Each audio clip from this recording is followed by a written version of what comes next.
चलिए ये हमारा आज का क्वेश्चन रहेगा। मैग्नीशियम की संयोजकता 2 तथा नाइट्रोजन की संयोजकता 3। तो हमें बनाना क्या सूत्र, मैग्नीशियम नाइट्राइड का अणु सूत्र बनाना है। ठीक है, ये हमें एमसीक्यू में दे दिया। हमें क्या करना है ना, आप मैग्नीशियम का सिंबल लिख लो। मैग्नीशियम हो गया Mg, नाइट्रोजन का सिंबल होगा N। ठीक, और हमें ये भी पता है कि हम आगे मैग्नीशियम, देखो मैग्नीशियम नाइट्राइड दिया है ना, यहाँ पे नाम क्या दिया, मैग्नीशियम नाइट्राइड। तो मैग्नीशियम को पहले लिखेंगे, नाइट्राइड मतलब नाइट्रोजन को पीछे लिखेंगे। जैसे ये पूछता है ना वैसे ही लिखना रहता है। ठीक है, और दूसरा चीज होता है जो धनात्मक रहता है उसको आगे, जो ऋणात्मक रहता है पीछे। ये कैसे पता चलेगा, वो आप आगे आपको इलेक्ट्रॉनिक विज्ञान पढ़ाया गया होगा। तो उसमें जो इलेक्ट्रॉन को लूज करने की क्षमता रखता है, कैपेसिटी की बात करेंगे। नहीं समझ में आ रहा तो जो नाम दिया उसको कॉपी कर लो, सबसे इजी यही रहेगा हमारा। अब मैग्नीशियम की संयोजकता कितनी है, 2। ताकि देखो यही संयोजकता हो गया हमारा, संयोजकता। ठीक है, तो अब मैग्नीशियम का 2 हो गया और नाइट्रोजन का 3 है, तो हमने 3 रख दिया। ठीक, अब क्रॉस चेक कर लो, इसके पास ये चला गया, इसके पास ये चला गया। तो अब क्या करेंगे, अब भाई देखो यहाँ पे हमारा Mg, यहाँ पे आ गया 3, हाइयन यहाँ पे आ गया 2, ये बन गया ना। अब कौन सा ऑप्शन करेक्ट है, दूसरा। तो ऑप्शन नंबर बी हमारा करेक्ट होगा। ठीक है, नोट कर लेंगे। अगला क्वेश्चन देखेंगे आप लोग।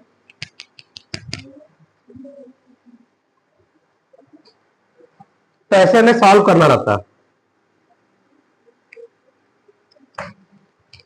देखिए कर देते, ठीक है।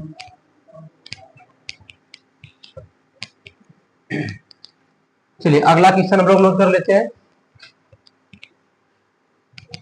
यहां पर यदि धातु, ये क्वेश्चन हमारा, यदि धातु M की संयोजकता 3 हो तथा सल्फेट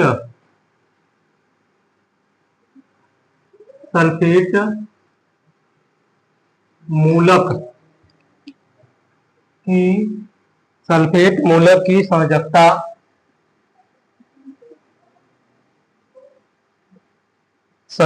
2 हो, तो धातु की सल्फेट का सूत्र होगा। ठीक है, तो ऑप्शन है हमारा, ये पहला ऑप्शन है MsO4, सेकेंड ऑप्शन है M2SO4, थर्ड ऑप्शन है हमारा M3SO4 और फोर्थ ऑप्शन हमारा रहेगा M2SO4 का थायस। ठीक है, ये हमें क्वेश्चन मिल गया। तो क्वेश्चन हो गया सभी लोगों का। देखो करा ये थे धातु यम, तो हमें धातु यम मिल गया जो अभी पीछे समझाया था मैं। यम धातु की संयोजकता कितनी, यहाँ पे हमने लिख दिया संयोजकता, ये हमारा हो गया संयोजकता, बैलेंसी कितनी है इसकी, 2 है। अब सल्फेट मूलक, तो सल्फेट मूलक मतलब हो गया, सल्फेट को हम क्या लिखते हैं, SO4 इसके ऊपर 2 माइनस, ये मूलक हो गया। तो मूलक का मतलब संयोजकता कितनी है, 2। और ऐसे भी इसके ऊपर जो 2 आयन दिख रहा है ना, 2 माइनस आयन, वो इसकी संयोजकता होती है, 2 हो गया। अब इसके बाद ये वाला इसके पास चला गया, ये वाला इसके पास चला गया। तो क्लियरिटी है कि हमारा ऐसे लिखे M2SO4 का ट्वाइस, ऐसे लिखेंगे हम लोग। लेकिन ऐसा नहीं रहेगा, जब दोनों में बराबर बराबर हो, 2 2 3 3, तो कट जाएगा, नहीं कटेगा, तो कट जाएगा। तो इसको हम ऐसे लिखेंगे R करके MsO4। ठीक है, समझ में आई बात हमारी। मूलक का मतलब होता है उसके ऊपर धन या ऋण आयन होगा। ठीक है, वो मूलक हो गया। रेडिकल बोलते हैं उसको, रेडिकल मतलब वो आयन फॉर्म में रहेगा, फ्री में रहेगा, फ्री में नहीं रहेगा। तो कौन सा ऑप्शन करेक्ट होगा, पहला वाला ऑप्शन। ठीक, समझ में आई बात हमारी। ठीक है, नोट कर लेंगे आप। तो नेक्स्ट क्वेश्चन की बात कर लेंगे हम लोग।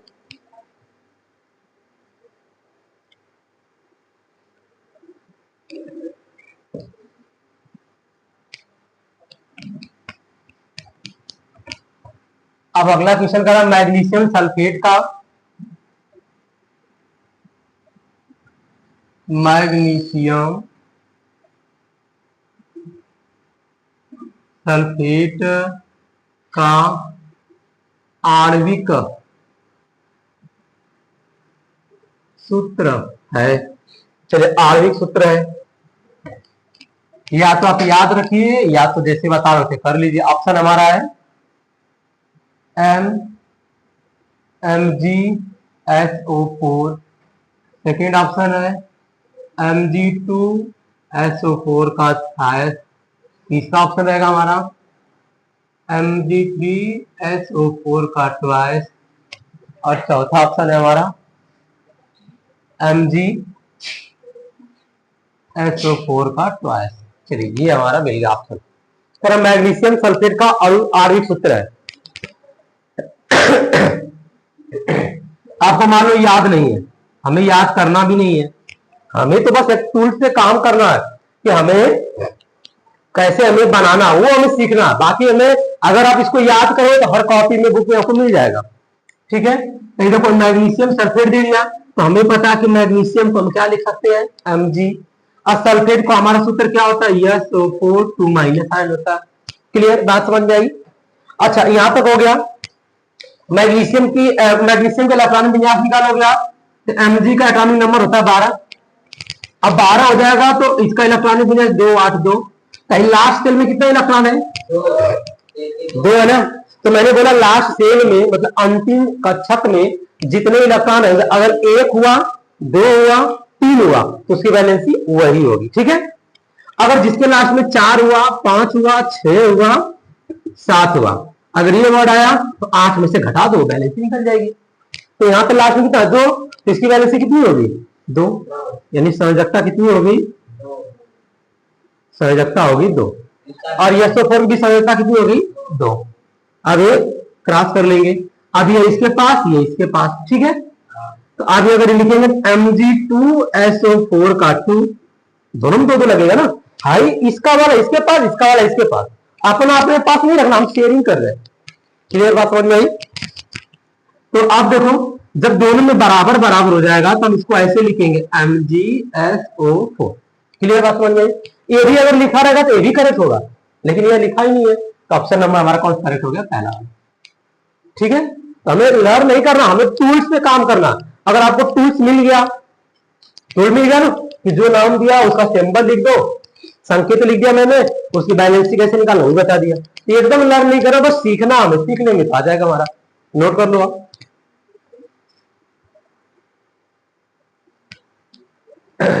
अगला क्वेश्चन देखेंगे।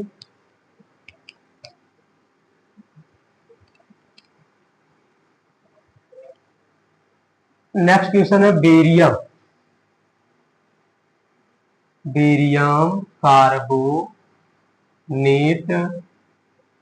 का आणविक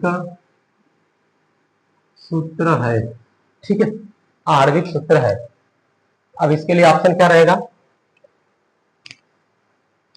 तो पहला ऑप्शन हो गया BaNO3 का ट्वाइस, पहला ए करके ऑप्शन है। अब दूसरा बी करके रहेगा BaCO3, अब सी करके ऑप्शन रहेगा हमारा BiSO4, और फोर्थ ऑप्शन रहेगा हमारा Ba2CO3। ठीक है, 4 ऑप्शन हो गए आपको, इरेज कर देते इसे। अब देखो आपको बेरियम का नाम सुनिए, बेरियम नहीं पता आपको? ठीक है, तो बताता हूं मैं। अब पीरियोडिक टेबल का नाम सुनिए, बता रहा हूं। अगर पीरियोडिक टेबल का नाम सुनिए तो बेरियम कहां, उसकी बैलेंसी कितनी है, क्योंकि आपको 30 तक मैं याद करवाया था, लिखवाया गया था, तो 30 से ऊपर है। अब कैसे बता रहा हूं आपको,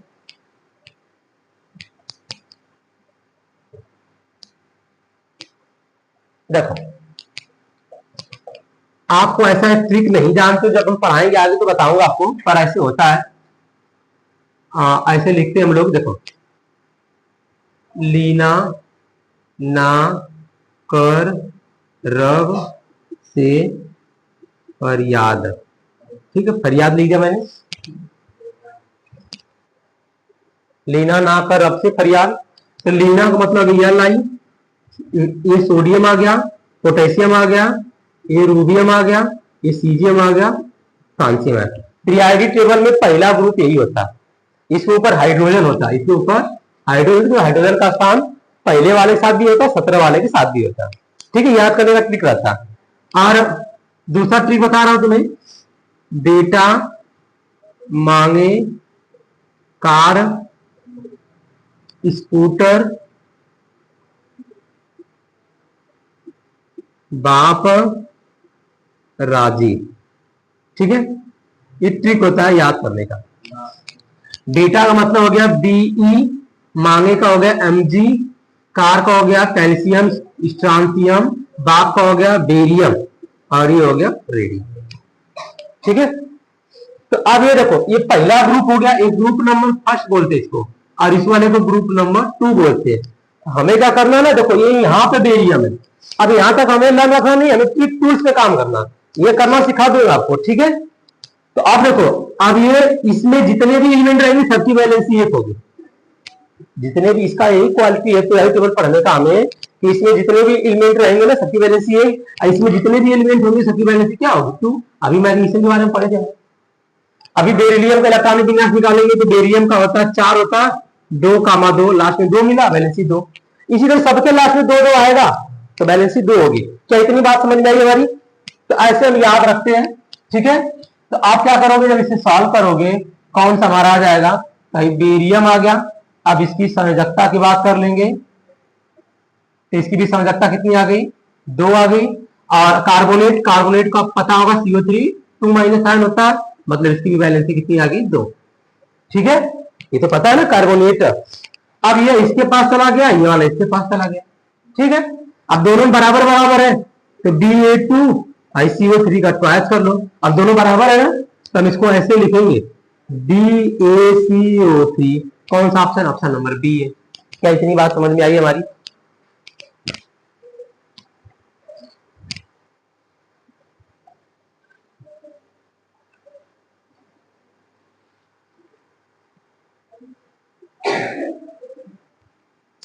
क्वेश्चन हो गया सभी लोगों का? चलिए अब अगला क्वेश्चन लिखेंगे हम लोग।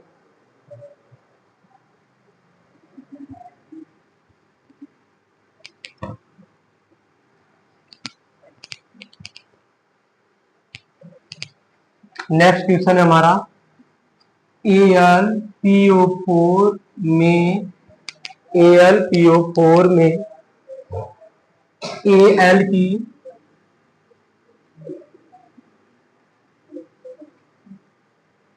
संयोजकता, Al की संयोजकता है,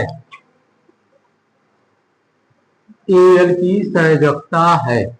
तो पहला ऑप्शन आ गया हमारा A करके 2, B हो गया 4, C हो गया 3, D हो गया 1। ठीक है, ये सोल्यूशन हो गया, इरेज कर दीजिए। चलिए सोल्यूशन हो गया, इरेज कर लेते हैं। अब कैसे करना है? ठीक है, क्वेश्चन देख लो अब ध्यान से, अगर आ रहा तो करो एक बार आप, कोई बात नहीं।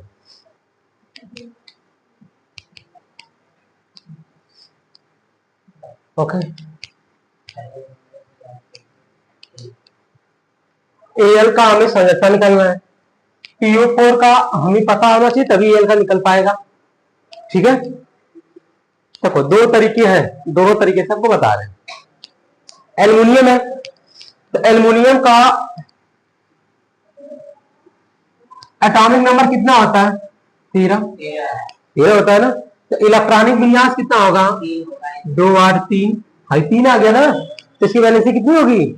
बस यही टेंशन हो गया ना, समझ में आई बात हमारी? इसकी वैलेंसी 3 होगी। लेकिन अगर तुम्हें ये नहीं पता है कि एल्युमिनियम की, मान लो इसमें दिया देगा सीजियम रेडियम याद नहीं, ये ट्रिक भी याद नहीं है, तब क्या करोगे? तब क्या करोगे? तब हमें देखो, अब हमें कुछ ना कुछ तो जानना पड़ेगा ना, तभी तो हम कर पाएंगे। अब इधर देखो, हमें मिल गया AlPO4। पहला ट्रिक तो हमें 3 सॉल्व कर दिया, दूसरे ट्रिक से देखो अब AlPO4 आ गया, AlPO4, ठीक है। तो अब इसकी वैलेंसी आपको पता होनी चाहिए, इसकी वैलेंसी कितनी है PO4 का, 3 होती है, क्योंकि फास्फेट आयन है। अभी अगर पता रहेगा कि PO4 के ऊपर 3 माइनस आयन होते हैं तो मतलब इसकी वैलेंसी 3 होगी, ठीक है। अब यहाँ पे जो सूत्र बना AlPO4, इसमें कोई नंबर नहीं दिख रहा है, भाई 4 नंबर है तो और 4 एटम मिलकर ऐसा बना है। अगर ऐसा कोई संयोजकता वाली बात है तो ऐसे ब्रैकेट करके बाहर लगा रहता है, ऐसा कोई है नहीं ना। तो इसका मतलब अगर यहाँ पे 3 है तो यहाँ भी 3 ही होना चाहिए, तभी तो कटेगा ना। क्लियर बात समझ में आई ना, कि अगर यहाँ पे हमें पता अगर 3 है तो यहाँ पे 3 ही होना चाहिए, उससे ज्यादा अगर एक रहेगा ना, अगर एक रहेगा तो 3 यहाँ पे लिखना पड़ जाता, फिर हमें इंटरचेंज होता ना। और जब बराबर बराबर दिख रहा दोनों में, मतलब ये 3 है तो ये भी हमारा 3 है, तो दूसरा ट्रिक ऐसे ये भी सॉल्व कर लेंगे, ठीक है। अब अगला क्वेश्चन देखिए,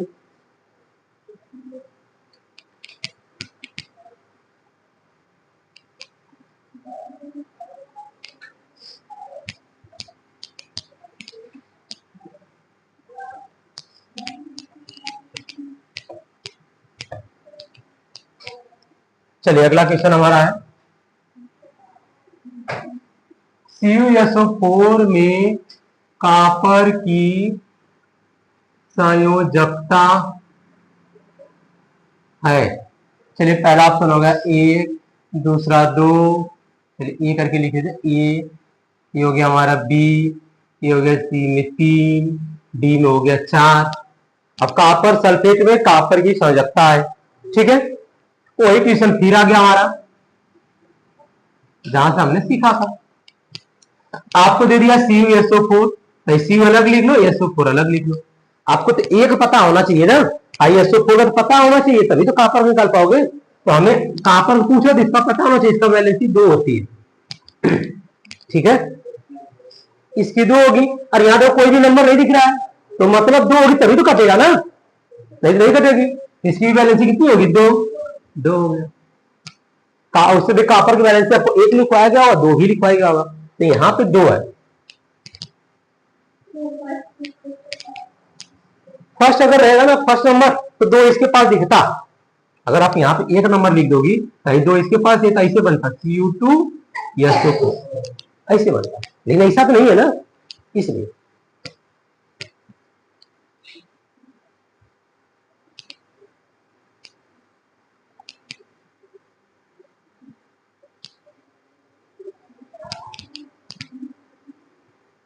हो गया सभी लोगों का,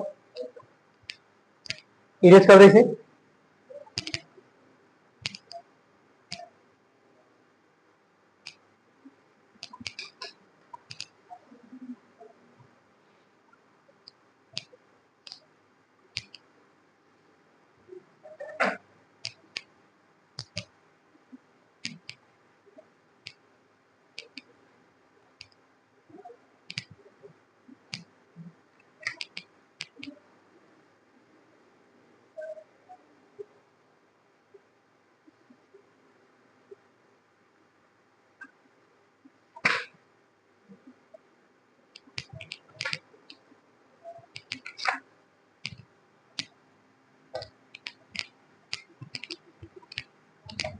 चलिए अगला नंबर है एवोगैड्रो संख्या, एवोगैड्रो संख्या हाँ वही अवगाड्रो लिखा, कहीं कहीं पे एवोगाड्रो लिखा जाता है आपको। एवोगाड्रो संख्या प्रदर्शित करती है, क्या प्रदर्शित करती है, पहला ऑप्शन होगा 6.022 10 टू पावर 23 परमाणु। दूसरा ऑप्शन है 6.02 10⁻23 अणु, ठीक है। तीसरा ऑप्शन है हमारा 6.022 10⁻23 आयन। चौथा ऑप्शन है 6.022 10⁻23 कण। यहाँ पे 23 22 ही लिख दो। चलिए ये अवगाड्रो संख्या,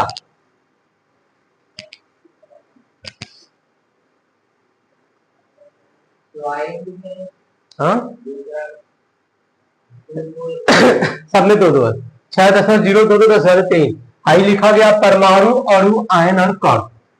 तो देखो आपको बताया गया होगा कि अवगाड्रो संख्या सब में सभी को प्रदर्शित करती है, परमाणु को, अणु को, आयन को। ठीक है, क्या इतनी बात समझ में आई? लेकिन ये तो क्वेश्चन सॉल्व करने के बताया गया ना, क्वेश्चन सॉल्व करने के लिए कि अवगाड्रो संख्या सबको प्रदर्शित करती है। लेकिन अगर हमारा यहाँ पे कहीं पर कण दे दिया, कण, समझ में आई बात हमारी? तो जो भी चीज रहता है ना, जैसे पानी हो गया, पत्थर हो गए, मिट्टी हो गया, उसको तोड़ो तो छोटा छोटा कण निकल के आएगा, तो वो कण को प्रदर्शित करती है। इसलिए ऑप्शन नंबर डी के साथ जाएंगे हम लोग। ठीक है, किसके साथ जाएंगे? ऑप्शन नंबर डी के साथ। अगर परमाणु रहेगा तो परमाणु बोलते, अणु रहता तो अणु, आयन रहता तो आयन। लेकिन अगर उसमें हमें सब चीज का क्या निकल गया था? कण निकल गया था, इसलिए कण प्रदर्शित करता है। ठीक है,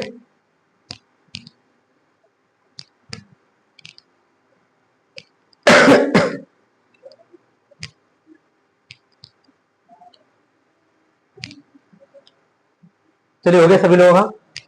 अगला क्वेश्चन देखिए,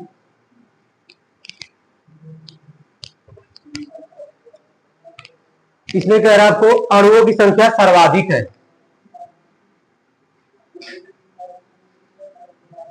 अणुओं की संख्या सर्वाधिक है। ठीक है, अणुओं की संख्या सर्वाधिक है। भाई किसमें सर्वाधिक है? तो पहला ऑप्शन है हमारा ए करके 1.6 ग्राम He हीलियम में। दूसरा हो गया 0.6 ग्राम हाइड्रोजन में, H मतलब हाइड्रोजन में हो गया। तीसरा ऑप्शन हो गया हमारा 5.6 ग्राम, ठीक है, 506 ग्राम नाइट्रोजन में, और यहाँ पे बी लिख देंगे। और चौथा ऑप्शन हमारा डी करके है 7.1 ग्राम क्लोरीन में। ठीक है, अणुओं की संख्या पूछा है तो क्लोरीन में हो गया। चलिए हाइड्रोजन मतलब अणुओं के तो 2 लगा दो यहाँ पे 2। पहले में अकेला ही बेचारा रहता है। ठीक है, अब कैसे निकालेंगे हम लोग अणुओं की संख्या किसमें ज्यादा रहेगी? तो देखो हमें क्या करना रहेगा ना, अणुओं की संख्या हमें पता है, यानी वी नो दैट, हम जानते हैं कि एक मोल, कोई भी पदार्थ का जो मात्रक होता है 1 मोल होता है, और 1 मोल के बराबर 6.022 10⁻23। अगर अणु दिया तो अणु, परमाणु दिया तो परमाणु। तो अगर हमें 1 मोल आया तो इसमें गुणा कर लेंगे, अगर 2 मोल आया तो 2 में इसमें गुणा करना होगा ना, 3 मोल तो 3 में गुणा करना होगा, 4 मोल तो 4 मोल। तो हमें क्या इंपॉर्टेंट? मोल। अगर जिसका मोल ज्यादा उसमें अणु संख्या ज्यादा। क्या इतनी बात समझ में आई हमारी? आई देखो, अगर 1 मोल में, अगर मान लो कि तुम्हें अगर 1 रुपया में 4 टॉफी मिल रही है, ठीक है, तो आप बताओ, अब जिसके पास जितना रुपया रहे उतने ही टॉफी खरीदेगा ना। अगर हमारे पास 5, तुम्हारे पास 4, उनके पास 3, उनके पास 2, तो कौन ज्यादा टॉफी खरीद लेगा? मैं ना, कि हमारे पास तो 5 रुपये है। अब हमें टॉफी कैसे पता चलेगी? क्योंकि 1 रुपये में 4 टॉफी मिल रही है। हम 5 रुपया लेके जाएंगे तो 20 टॉफी मिल जाएगी, तो 3 रुपया लेके जाओगे तो 12 टॉफी मिलेगी। समझ में आई बात नहीं? तो हमें ये कैलकुलेट करके नहीं, ये नहीं निकालना, हमें देखना किसके पास ज्यादा रहेगा तो मोल निकाल लो। अब मोल बराबर फार्मूला क्या होता है? देख लो, मोल बराबर फार्मूला होता है भार बटे अणु भार। ये तो पढ़ाया गया होगा। पहला वाला ऑप्शन चूज कर लो, देखो किसका कितना कितना आ रहा। पहला वाले निकालेंगे 1.6 ग्राम दिया, 1.6 ग्राम। हीलियम का परमाणु भार होता है 4, 0.4 आ गया। दूसरा वाला निकाल लो, इसका निकालोगे 0.6, और H2 का होता है 2, तो 0.3 आ गया। आया नहीं मोल? ये मोल निकाल रहा हूं मैं। तो इतनी बात समझ में आई, भार बटे भार। अब तीसरा निकाल लो, 5.6, और N2 मतलब 14 ग्राम होता है एक नाइट्रोजन का, और 14 गुना 28। अब यहाँ पे 28 रखना। अब 5.6 में 28 का भाग करोगे तो 10 ऊपर 10 नीचे गुणा करो, ठीक। तो आगे यहाँ पे कितना आ गया? 56 गुणे 10 हाई हो गया। सॉरी 10 को गुणा करें 10 में हट जाएगा, तो 28 गुणे 2 आ गया। 28 56 भाग करोगे 2/10, यहाँ पे 10 बचा रहेगा ना, तो 2/10 मतलब आ गया 0.2। अब 7.1 ग्राम आ गया। इसका देखो 7.1, और क्लोरीन का कितना होता है? 71 होता है ना, कि क्लोरीन का 35.5, 2 हो गया 35 10, अब ये इसका देखो 35.5, इसे 2 को गुणा करो 71 ही आएगा ना गुणा करने से। अब देखो 10 ऊपर 10 नीचे गुणा कर लो, भाई 71 आ गया, नीचे मत करो, 71 गुणे 10 कर लो, भाई कट गया, तो 1/10 मतलब 0.1 आ गया। किसका मान ज्यादा हो रहा है? 0.4। तो कौन सा ऑप्शन करेक्ट हो गया? यही वाला हो गया हमारा वो। ठीक है, तो हमने क्या अणु निकाला नहीं ना, हमने क्या निकाला? मोल। तो ऐसे हमें सॉल्व करना होगा। ठीक है, नोट कर लो या स्क्रीनशॉट ले लो आप लोग।